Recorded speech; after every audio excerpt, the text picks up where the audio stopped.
This is the biggest hidden cheat code in music production, and it will change how you make music forever. It's so powerful that once you get it, your tracks will practically mix themselves and finishing music becomes effortless. And that's when everything changes. You start getting signed, landing high-paying gigs, and putting yourself on the path to playing the world's biggest stages. And here's the wildest part. It's so simple that it's ridiculous. You probably heard the theory, but no one ever explained it in the right way like I'm about to. It took me 10 years to learn this, but today I'm giving away the cheat code that would have saved me thousands of hours. Let's listen to a few examples so you can hear the difference.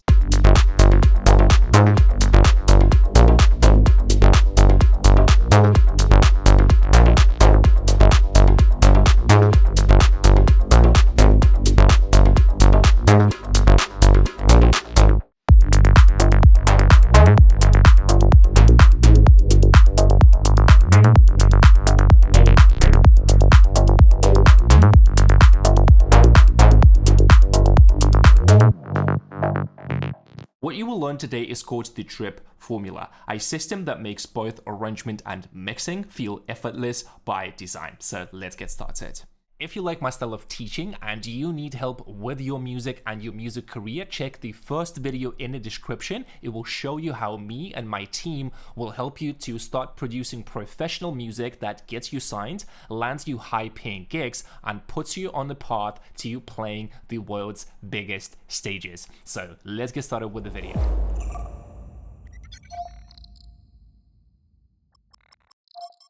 Most producers try to fix the arrangement at the end, but by then it's already too late. It's because you didn't design your loop to work in the first place. So let me show you what I mean. Every element in your track has a punch, a transient. A transient is the initial hit, the sharp attack that makes the sound punch through. It's the snap of a snare, the click of a kick, the pluck at the front of a bass note. The sharper the punch, the more space it demands. And here's the truth. There's a limited amount of space for transients in the track. So if you got a clicky click, snappy clap, plucky lead, a tacky hi-hat, that's not full. That's a bar fight. Everyone is punching, no one is dancing. The best tracks don't use more transients. They use the right ones in the right places. Let's quickly jump to Ableton and I will show you different examples in different sounds, both visually and sonically.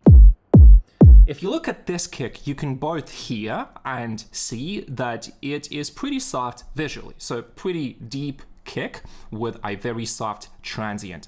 The next kick is slightly more clicky, but again, not a very attacky and sharp transient.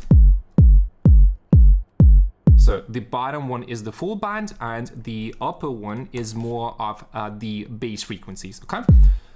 This is the second one. Now we're gonna listen to two kicks that have very sharp transient. Check out this one. So you can see visually it has a very sharp click and then a body.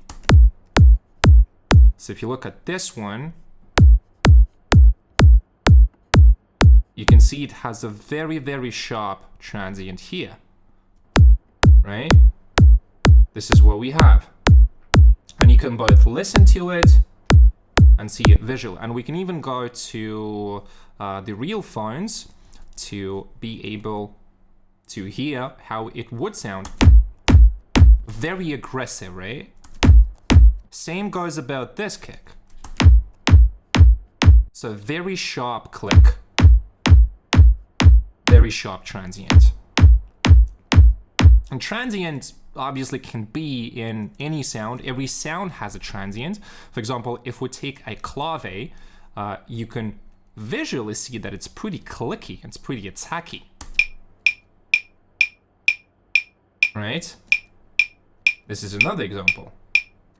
And then to compare this to a more soft percussion, here we have a conga sound. And we can reduce the loudness a little bit.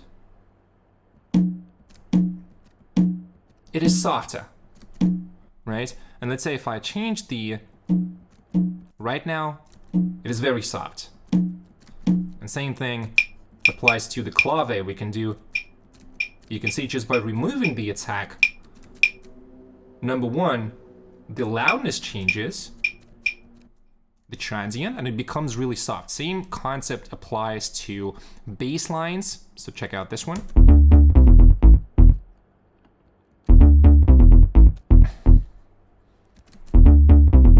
It is not very, very clicky, but it's a little bit plucky. And if you listen to this one is very soft.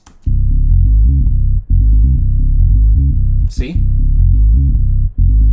Very minimal and soft transient. So this is the transient concept in a nutshell. We'll be going through more examples in the tutorial. Think of your track like a stage. There should be one clear performer in the spotlight, the hook, the hero. Everything else, it's the band supporting the show, not stealing it. But when every sound fights to be lead, the stage gets crowded, the focus disappears, and the whole performance falls apart. When everyone is fighting for attention, no one gets attention.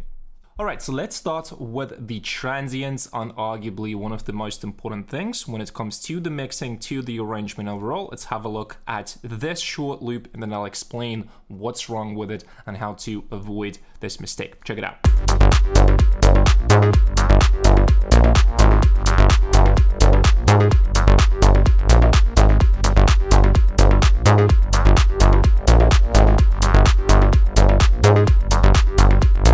So everything is wrong with this loop, and let me break down why. So we have the bass line and the kick, and let me show you the two elements alone. This is what we have and how it sounds. So the bass line is very clicky, it is very transient, and let's just quickly listen to this on a bigger system because it's easier to understand the bass line. On the studio speakers. Check it out. So a lot of power, energy, and attack here. And the first thing, which is fundamentally wrong that I'm intentionally doing here, is the lead. So if you listen to the lead here, and if we increase the filter, it's going to sound like this.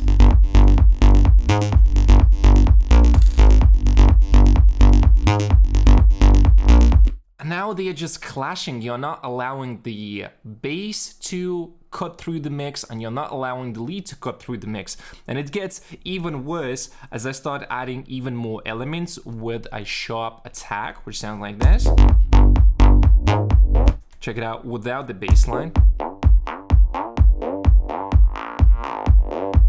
Again, it is pretty clicky, a little bit softer, but once you start stacking multiple elements, it just turns into a huge mess, which we want to avoid ultimately. All right, and this is what I see a lot of people doing, including myself in the past, so no judgment about that. And then let me show you the final one, which is gonna be the offbeat. So check it out like this. We can make it slightly more punchy. And once you start playing this with the bass line again, sure, it sounds pretty okay, but there's just no space for this element in the mix. And the final and the biggest mistake what a lot of people doing is you just start adding a lot of drums, which you do not want to do. So check it out here. So the problem with this hi-hat loop, it is pretty sharp and there's no contrast between the bass line and between the drums here. And I'm adding even more example just to make it very, very obvious. Every sound is sharp and plucky and everyone is fighting for attention.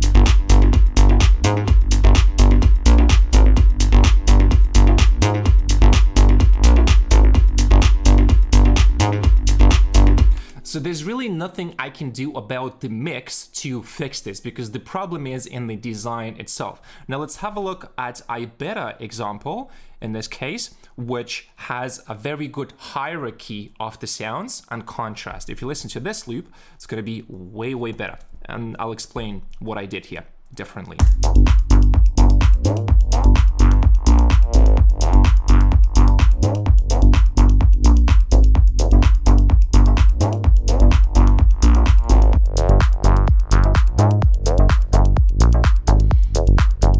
So see, the loop just sounds way cleaner, it's way more minimal, even though that's pretty much the same idea. So what I did differently here is, if you listen to the bass line, it is the same bass line, but this one is very plucky, but this one is more rounded, it's more closed. And because of that, I can utilize the space that we now have for the frequencies. You can see that the arpeggio is not fighting with the bassline, and that is really the key when it comes to the transients. You need to keep in mind every single sound. Check out on the studio speakers.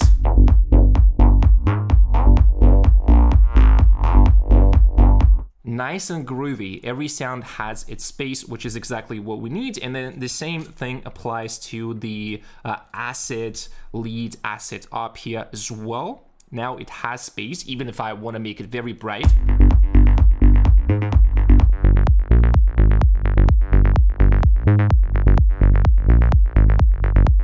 So no clashing, transients are good. And then same thing happens to the drums. Just because we simplified the drums and I intentionally picked the drums that are slightly more minimal, it's this, the hi-hat. Like this, the clap, and that's it. And then we have a little bit of orchestra, like big drums.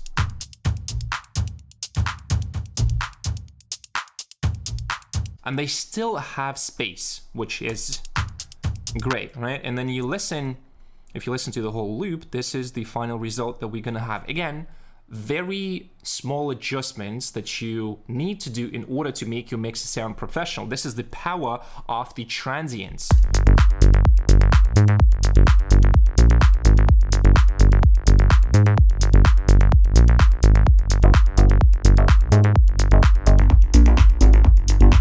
Now every sound has its space, so that's very, very important. And even if your transients don't clash, their frequencies might. You ever layer two hats that sound cool until you hit play and everything turns to white noise?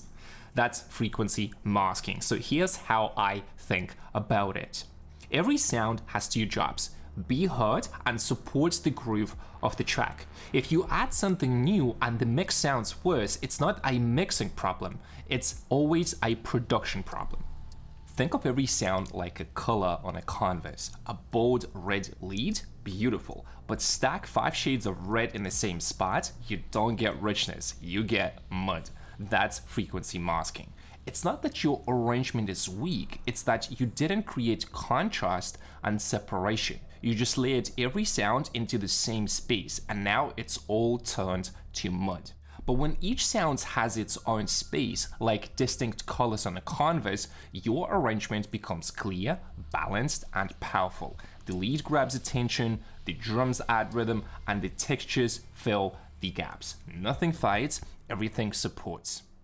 Let's have a look at the example of the overlapping frequencies. I intentionally made this pretty okay, but it's sneaky. It sounds like it's okay, but if you understand the concepts that I'm about to teach you, then you're gonna understand that, wow, this is absolutely not okay. So listen to the loop, and then I'll break down what's wrong with it, and then we will compare to the better example.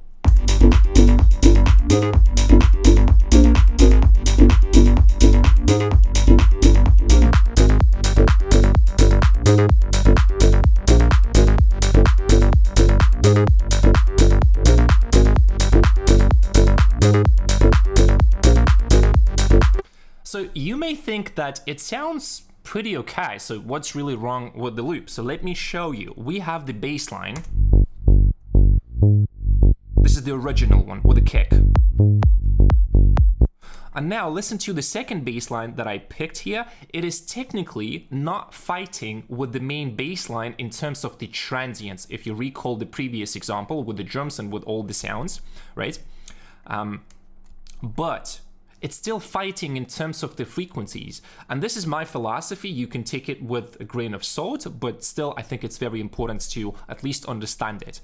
I love more minimal sound because it's easier to arrange, finish tracks, mix it, play these tracks when I'm DJing, like in the club, you know? So if you listen to the bass line here, it's technically not really fighting that much, but if you listen to what it does to the original bass line, how it affects it, it is very clear that it is not adding value, right? Does it really sound that good, especially if we listen in the studio? I can make it more quiet. I'm EQing the bass line, I can EQ it even more.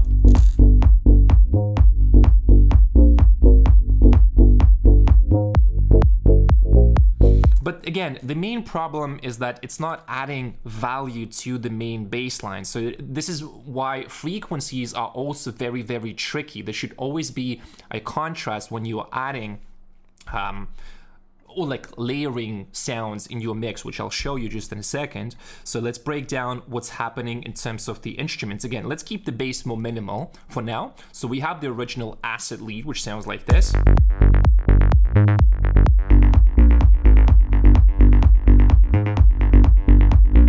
So I like it quite a lot. We can make it darker.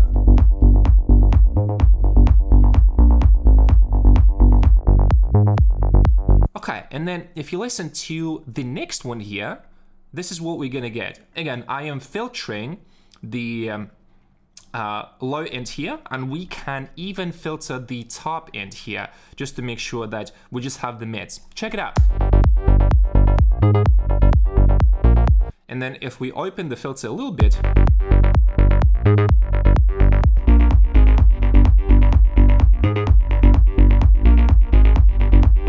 you're gonna quickly realize that, again, it is not adding any value. All it does, it just masks the main lead sound, which we do not want. So the question is, when you are adding sounds, why do you add them in the first place? If you can be conscious about that and always come back to this, to the framework that I'm teaching you here, then you will never struggle with MIDI mixes, or, you know, arranging will be pretty much effortless. This is enough, and that's what I'm trying to show you here. Right? Alone, again, not bad. And I can even fine-tune the attack, so the transients are okay. And then play with the main lead.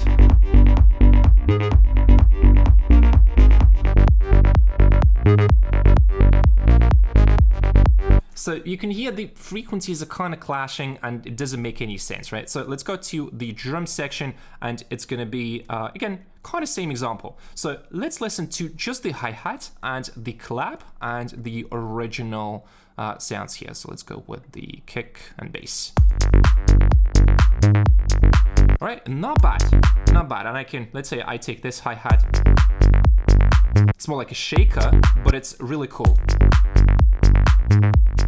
So I would say it is fine to layer a little bit when it comes to the drums, because you can have one main sound, which is like the main character, and then you can have more additional sounds. But again, if you are layering 5 hi-hats, I am sorry, but you are doing something wrong and you should not do it in most cases. Again, this is not a rule. So if I do 2, it is not bad, but every time when I try to layer drums, I just come to conclusion that most of the times it is actually better to have like 1 hi-hat maybe. Or you have to be very picky. Maybe go like, not bad, right? But altogether, 3, now we are starting to get a little bit of conflicting frequencies, not just the transients. It's a little bit messy already, as you can hear. Maybe for some of you it's okay, but you know, I'm very experienced in this. I've trained my ears for a decade, and I know that this is not the best sound. So I would rather go with something like this.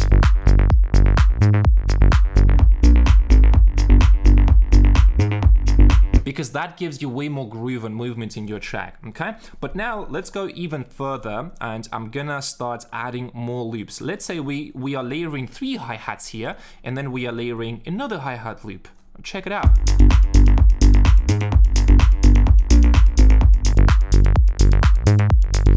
now it starts to become very messy. And the problem with drums, that it is not as obvious as with leads or the basses, but when you listen in the club, when you listen on studio speakers, it becomes like a white noise. It becomes very messy because the frequencies are fighting, the transient, like the attacks of hi-hats and percussions are fighting a lot. So we want to avoid that. But let's take it even further. And this is something that I have done. This is something that I've seen in projects, coaching clients, and just overall, this is what can happen pretty often. You're gonna have one hi-hat, then 2 more hi-hats, 3 more hi-hats. So like it's just insane, right? So on the surface, it's okay.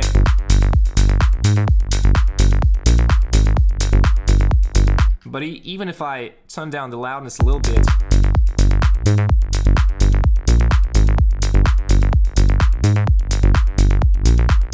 you can see it just becomes a mess, which is not very cool. So better to keep it simple so that the frequencies are not fighting, so that the transients are not fighting. So again, let's go back to the minimal example, 1 to 2 hi-hats, hi-hat loop or like shaker loop for support. And that's it. And we don't need more to make it sound good. And that's it.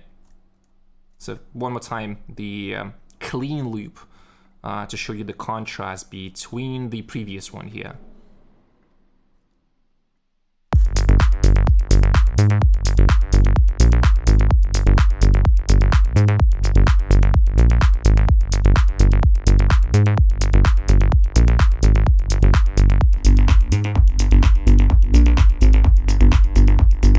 You can hear it's almost every time and almost always better to go for more minimal sound. Fewer leads, fewer drums, bass lines, keep it simple.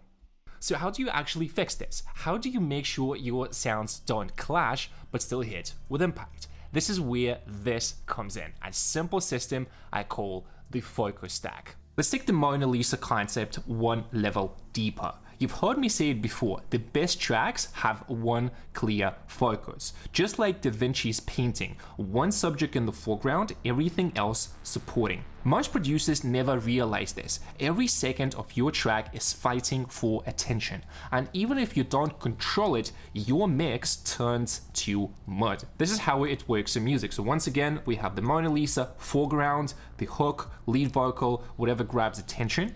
The background, so that could be pads, textures, little sprinkles of effects, not the loudest thing in the mix. And the middle ground, the thing that holds the groove and the track together, so drums, bass, groove, could be additional synth fills as well. I really recommend just looking at the Mona Lisa painting, find the picture in the internet and just look at it for maybe a few minutes and realize how genius it actually is and how well we can apply this concept to music. There are 2 things fighting for attention at all times: transients, the punch, and frequencies, the space. Think of every bar of your track as a moment in time with limited headroom. You only get a few slots in your focus stack, and each sound you add takes up space. There are 3 layers. Foreground, the main performer, is the sound that leads the moment either through transient punch, melodic focus, or frequency dominance. Middle ground adds a groove and body, less punch but fills space intentionally. And background, soft, white, ambient, no punch, minimal frequency clutter. Every sound you add either supports the focus or competes with it. You decide who is on the stage. Don't give the spotlight to everyone. To help you think about this, assign focus points 1 to 5 to each sound in terms of transient strength, how sharp is the attack, and frequency presence, how much space is it taking. And just to be clear, a foreground sound doesn't have to be the sharpest or most aggressive. Sometimes it's a warm pad or a wide vocal that takes center stage. It's not about volume, it's about intent. The foreground leads the moment and everything else follows. Here is a table that I came up with for this video. So let's just quickly analyze this visually and see how you can use it in your productions. For example, if you have a clicky kick, the transient could be 4, frequency could be 3, and the stack roll, foreground, middle ground, depends on the idea. Some of the kicks can be more like one of the main elements, some of the kicks are more like a background. Plucky bass. So usually a little bit softer, so 3 for transient, 2 for the frequency. Sharp lead, this is where things get a bit more interesting. So if it's very sharp, if it's very aggressive, like gritty, a lot of highs, takes a lot of space. So transients could be 5 and the frequency could be 4, the foreground, right? And then you can just think about this concept in your head. This is just, visually represents the whole concept. You can even create a table like this for yourself and put your sounds when you're going to be practicing this concept in the beginning, because then it's going to be automatic, and then you're just going to see, okay, do I actually have space for my pluck, for my vocal, for my drums, leads, and so on. Let's talk about focus stack, which is one of the most powerful concepts you're going to learn about music production. So this is a loop where we have very good sound selection. All the elements are like 4 to 5 stars rating in terms of how good they sound, the quality of idea, and so on. But there's a fundamental problem here. So I'm stacking everything in one loop. So if you listen to this overall, it's not very bad, but you're gonna quickly realize it's a mess, so check it out. And then we'll fix it and I'll break down what's wrong with it.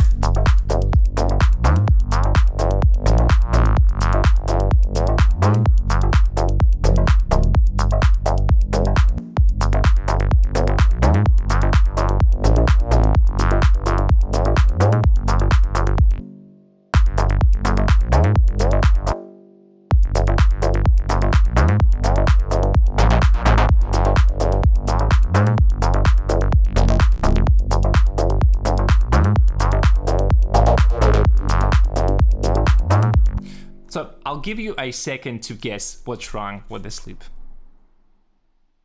You're probably gonna realize that the main problem here is there's no spotlight for the main sound. And because of that, we are now having problems with transients, with frequencies, and everything becomes a mess, which is not very good.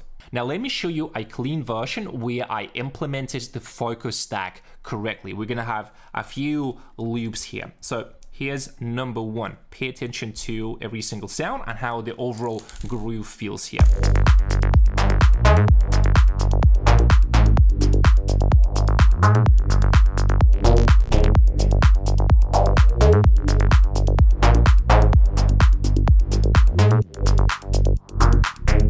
So you can see there's number 1, interaction between the acid lead and the saw lead. And we can take it even further if we do something like this. I'm not gonna say this is perfect, but this is pretty clean. If you apply a little bit of filter on the synths, then you can make it even better. So this is what we're gonna do. So I simplified the second lead to give the spotlight, the main focus, to the acid lead. And we also have a little bit of filter automation to carve out a little bit of space for the transients and for the frequencies on that second one. But again, if you recall the Mona Lisa principle, which I'm talking about all the time in my tutorials because this is a really groundbreaking concept from visual arts that we can use in music, you're gonna hear how powerful it is. So check this out.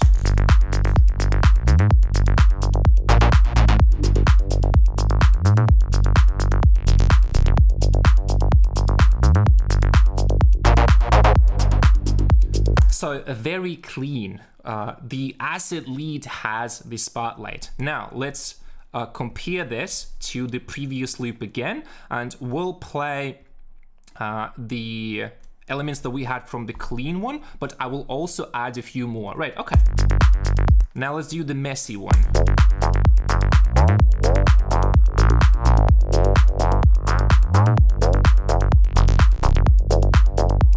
So So now we are not talking so much about the transients and the frequencies, although it still applies and it is very important. Right now, the main problem is that these two elements are fighting for your attention. So it's kind of funny that you can solve the transients and the frequencies without even thinking a lot about it, just by giving the spotlight, the main focus in the track, to one element and building everything else around it. So again, the foreground, the middle ground, and the background, right? And then just for this example, I obviously had a few more elements, and we're just gonna be stacking and stacking it, and it's gonna turn into mud.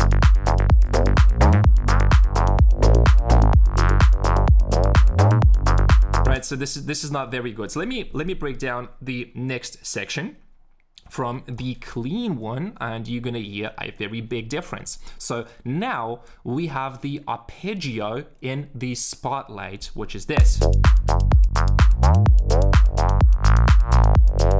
Maybe for some of you it sounds a little bit too minimal, which is fine. So we can add a little bit of movement with the second lead, which supports the arpeggio without taking away, which I really like. So check this out.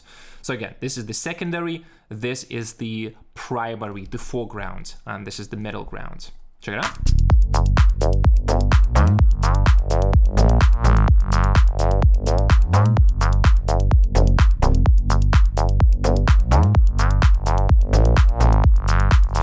So there's obviously a little bit of fine tuning that I can do to the frequencies and to the transients just to make sure that it's like perfectly aligned, but this is already like 85% from the final sound. Fundamentally, there's nothing wrong with it. So let's check with the studio settings.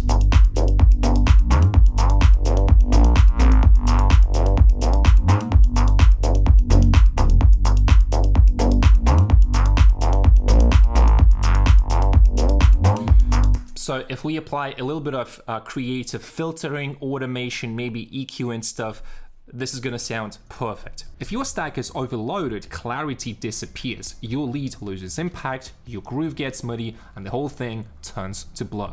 So the key takeaway, the pros are not just mixing better, they are choosing better. They are stacking their sounds with purpose. They are arranging with intention. If you want your arrangement to sound clean, punchy, and professional, you need to master the focus stack.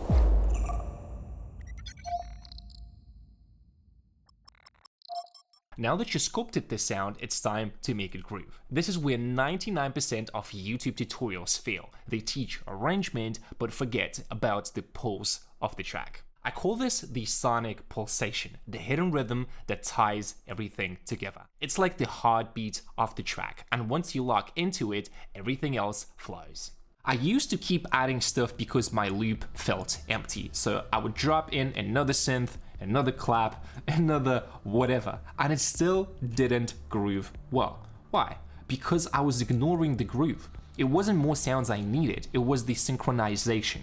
When every sound grooves with the same pulse, the track feels like magic. But when they are out of sync, it just feels like noise pretending to be music. So how do you find the pulse? Solo your core elements, kick, bass, and lead, and then listen. What's driving the groove? Is it the bass rhythm, a lead riff, maybe the drums? Lock onto that pulse. That's your heartbeat. Now, don't just copy it blindly. Place other elements around it with intention. Some sounds reinforce the pulse. They hit together. Others dance around it. They add bounce and tension. It's not about everything playing the same rhythm. It's about everything moving with the same rhythm. And when you place those accents inside the focus stack, the groove stays clean. The rhythm feels tight, and your track starts moving people for real. Think of your track like a dance crew. Everyone's doing their own moves, but they are all locked to the same beat. That's groove, that's pulsation. But if one dances off rhythm, the whole performance feels weird. Same with your music. Not every sound needs to copy the bassline, but they all need to dance to the same pulse. Now let's talk about the rhythm alignment, which is gonna be the truly groundbreaking concept that will change how you produce music forever. Honestly, it took me freaking 10 years to understand this, and I'm gonna try to explain this in the simplest way possible. So we're gonna listen to the loop, and I'm gonna be adding elements step by step to show you how one misaligned element can absolutely ruin your track. So here we have the bass line, the drums, check it out, and we're gonna start adding more. So overall, pretty good. Let's do the acid lead.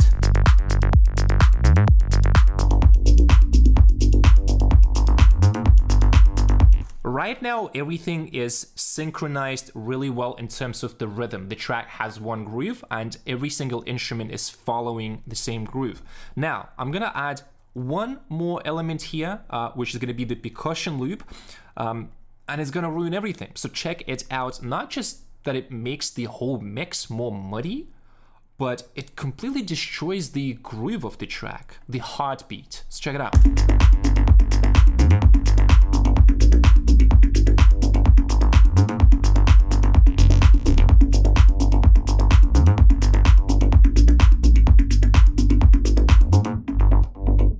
So here's the crazy thing about this concept.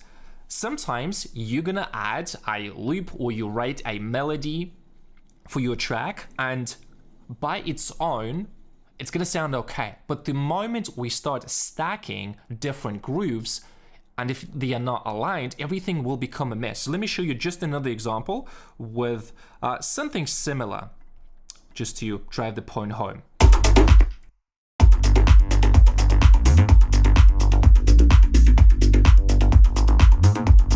I can even turn the drums off.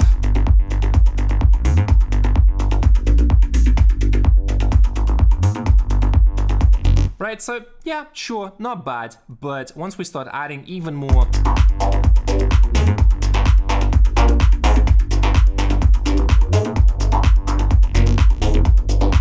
it's just not really groovy. It is not adding any value to the track. And I want to show you another example with percussion, this time slightly more simple. So again, same idea. First, let's just listen to the kick bass drums, and then you're gonna really hear how this concept affects the whole groove. So check this drum loop.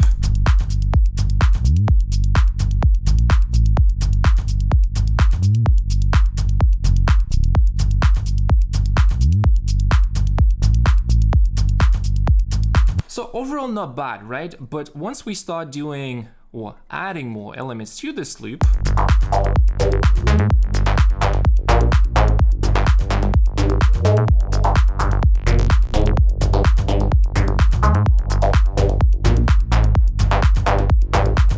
so you can see the problem is the mix is actually pretty full, but it is muddy, it is cluttered, and at the same time, the groove is misaligned. It just feels very empty. And this is the power of rhythm alignment. Let's now listen to the second loop, which is clean, and I aligned the rhythm and the note placement of the drums, so it's synchronized with the arpeggio and with the lead, and it's a massive difference. So check it out. Just a few small tweaks can absolutely change your mix, make it cleaner, make it sound more professional, and again, mixing arrangement will be effortless because you don't really need to do it if you do it how I'm teaching you right now.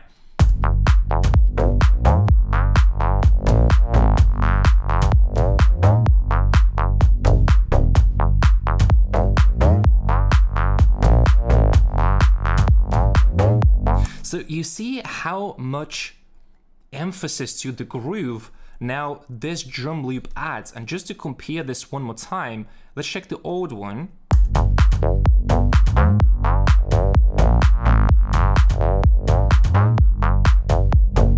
It's lifeless. It literally does nothing to the groove. It doesn't support, and again, doesn't do anything to the groove, right?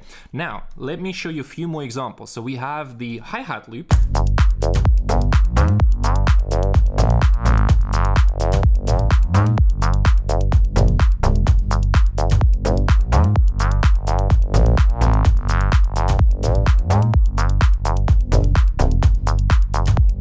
Pretty good, right? Now, let me show you another example, which is going to be the shaker. And what we want to do here is listen to the arpeggio. So let's change it up just a little bit for now. So if you listen to the arpeggio here, the acid lead, excuse me, it's technically like an arpeggio. So the lead goes do-do-do, do-do-do, do-do-do, do-do-do, and some of the notes will really benefit from little accents. So if you listen to this shaker, this is exactly what it does. It goes like tickata, tickata, tickata, tickata, and it emphasizes different notes, which goes like. Let's turn off the filter here.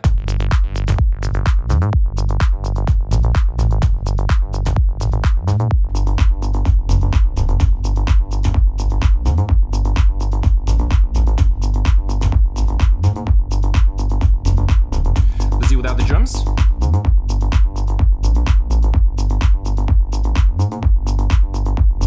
This is another tricky part because if you have too many accents in the groove, this is not nice. So I'm not really sure about if this shaker is going really well with the drums, but again, this is just a cool little example of how you can apply this principle. So now let me show you how to actually find the pulse, the heartbeat of the track. So let me give you the secret why everything sounds so good. So if you listen to the kick and the bass,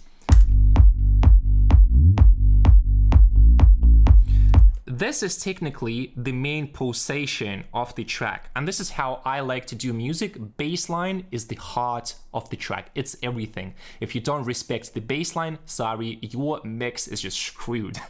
There's really nothing you can do about it.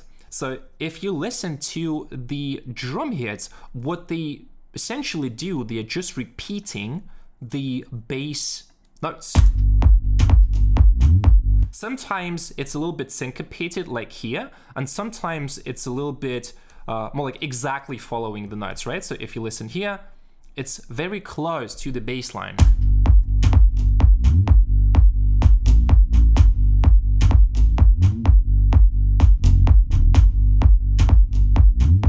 And another important thing is that you need to have space in your track, because if everything is playing all at once and you don't give your track enough silence or enough space to breathe to create like push and pull with your music will be lifeless. I'm sorry. You know. So let me take it a little bit further. I want to show you the example with the rhythm that again will change how you look at the rhythm and how you program the melodies, the drums, and everything. So check it out here. We have one good example of the saw lead sound, which sounds like this. Let's just do with the clap.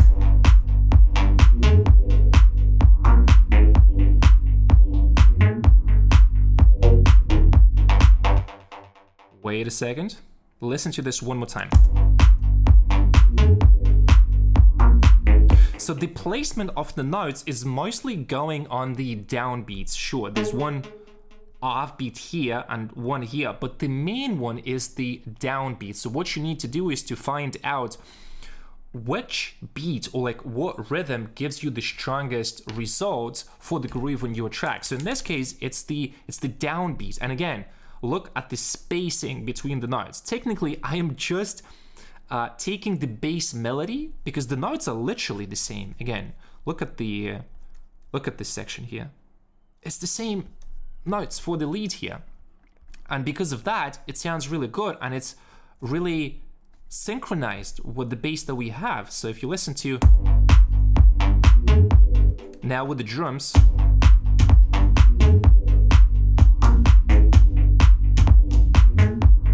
every single note is intentional. Every single sound in your track is intentional. If you don't think this way, you're just gonna struggle with mixing, with finishing tracks.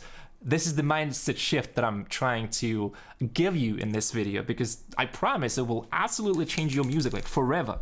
You're gonna get way more professional sound.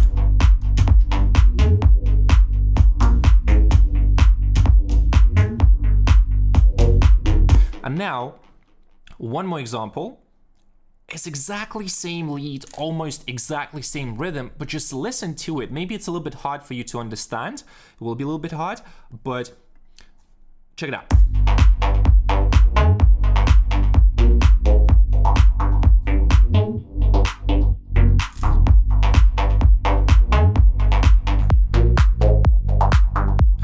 The problem is it just doesn't give you the same bounce. And what we're gonna do is just listen on, let's say in a club, because that's gonna be very obvious. Check this out, and then we'll check the previous one.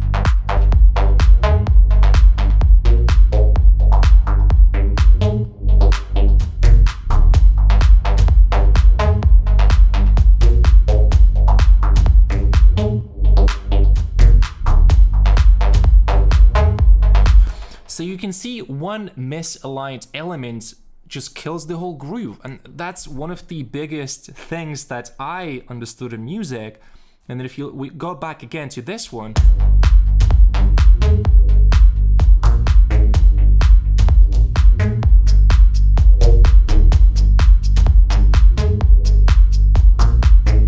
do you hear how much like this feeling it gives you? It's like push and pull, push and pull.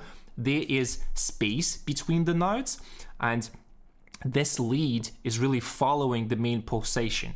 This one is using the wrong notes and the wrong accents. In this case, it's like too much syncopation, too much offbeat, which is not very cool. So this is the power of aligning every single sound to your main groove, which is really it's the bass line. In club music, it's all about the bass line. So unfortunately, there's no secret about this. It's like me trying to explain this to you like on the bigger scale with specific examples, and then you just need to go practice, practice, and practice with this concept.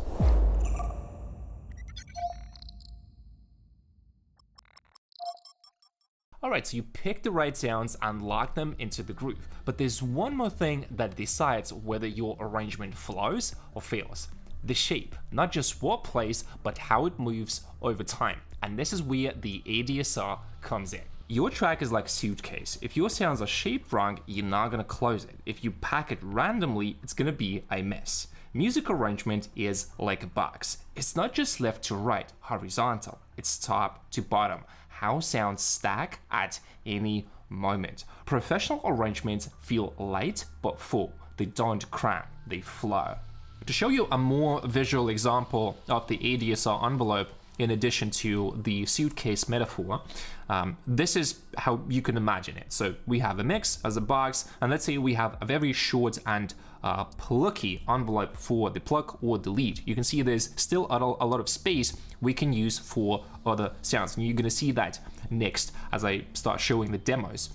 But now, let's imagine that we have a bigger pluck with longer release, longer decay, more sustain. Now there's not that much space that we can use for our elements. So this is basically what we have. So the red element, it could be lead 1, and the green one could be lead 2, could be the bass, whatever, the vocal. The concept is still the same. There's always a limited amount of space for the groove in the track. It's like putting puzzle pieces together, basically. And let's now talk about the last step of the drip framework, the drip system, which is going to be the ADSR. And it does absolute magic in combination with all other steps. This is really one of the keys to professional sounding mixes, to clean sounding mixes, and so on. So let's have a listen to this loop. It is the same track, the same idea, but what I did here is I extended the length of the acid op, and then I'm gonna show you what it does to the groove and one of the most common problems that I see people doing. So let's check it out here. So we have the lead, which is very long.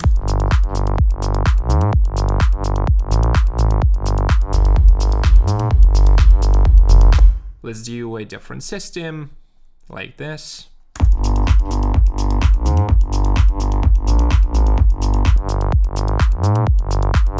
So here is a tricky part about it. It really takes all the possible space in the mix because it is very long. But what often I see people doing, I do the client sessions when I coach producers, and this is what happens. You start adding more when in reality there's no space at all.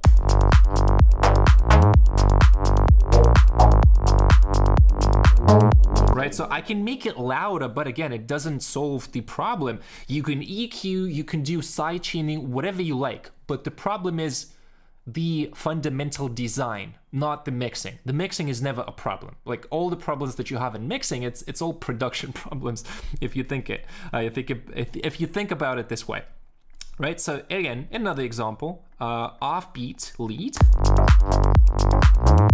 Let's make it longer.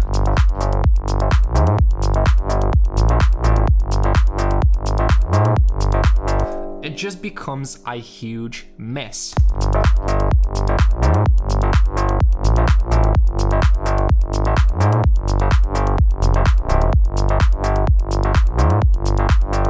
So how do we actually solve this problem? Actually, it is very, very easy. So all we have to do is we go to the synth and then let's fine tune the ADSR envelope, because this is really the magic of clean mixes. So step number one is we need to make sure that the envelope, the shape of the envelope is working with the groove that we have. So in this example, just by itself, it's okay. But it's a little bit too long. I want it to be more punchy. Okay, this is the main volume envelope, but we also have the filter, the second envelope, which is controlling the filter, and it's also not really on point. So what we can do here,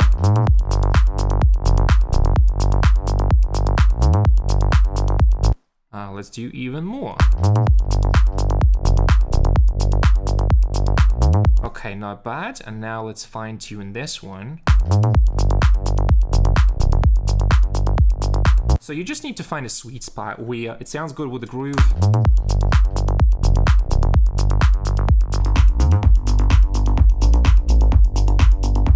And don't get me wrong here. You can make a mix work with a long lead, with a long plug. I'm gonna show you how. But if we are using multiple examples, then you have to be very conscious and very aware of how much space we are already taking with this sound, right? So now if you listen to this one,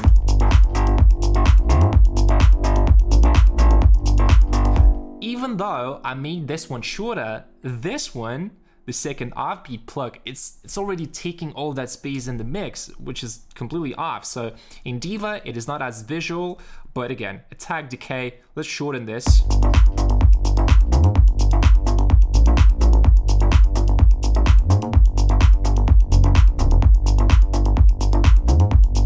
Now a lot better. And then you just need to fine tune how long the envelope is. So for multiple sounds, obviously you have to fine tune them, but you can see just by making everything a little bit tighter, I'm already changing the character of the mix, which is really, really cool, right? And then again, we can listen with another one, the second lead.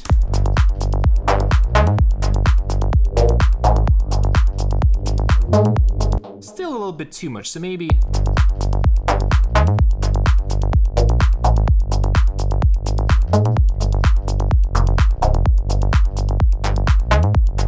and maybe increase the attack to make it softer, the click of the transient.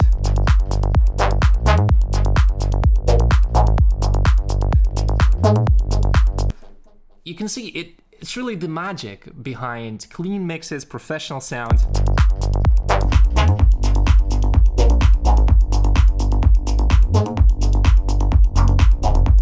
Now, both sounds are fitting well in the mix. The first one is punching through.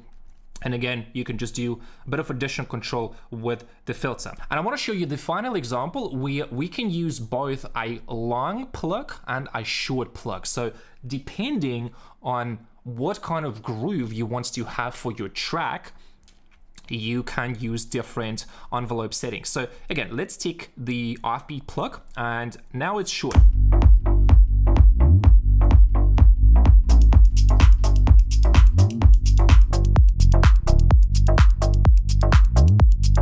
Pretty interesting, right? But what if I want a longer pluck and a different groove? Here, we're gonna increase the decay.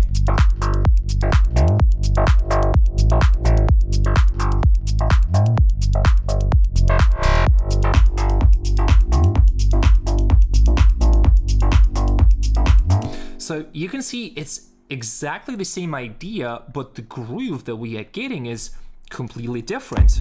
So it's either that you want to have a tight groove or a loose groove. So in this example, I can as easily go with this groove, or I could go with a different groove. So let's say this part of the track will be where I do the long lead, like the pluck. And then again, you have to fine tune this exactly so it fits the drums.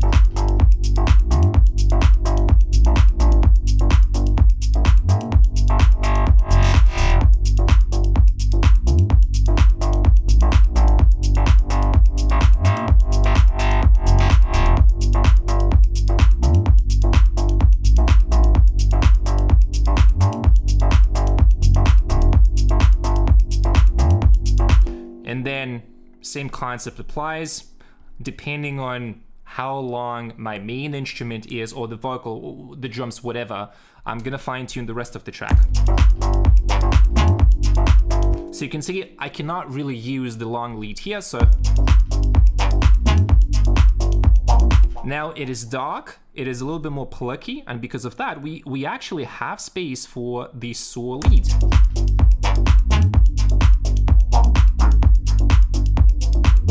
And maybe this one I can make slightly longer if I want to.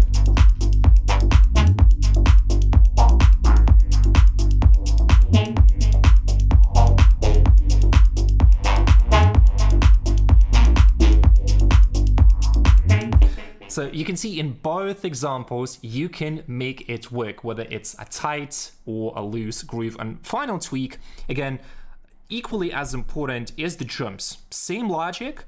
You can absolutely just kill the groove with wrong timing. So if I make it like,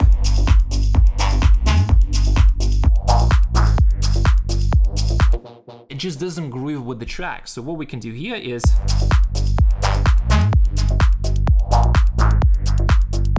there's always going to be the sweet spot where it's punchy and it really emphasizes the groove and gives you that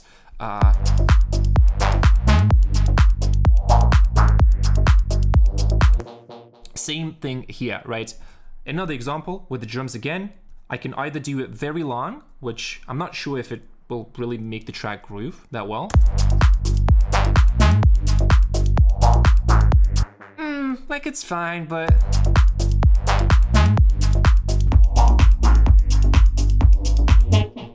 if we make it shorter, 25,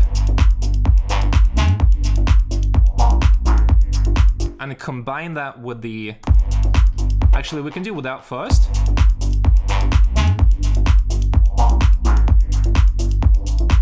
And then let's make it shorter and you're gonna see the magic. Just enough. Then with the clap and the hi-hat, everything is just looking very good.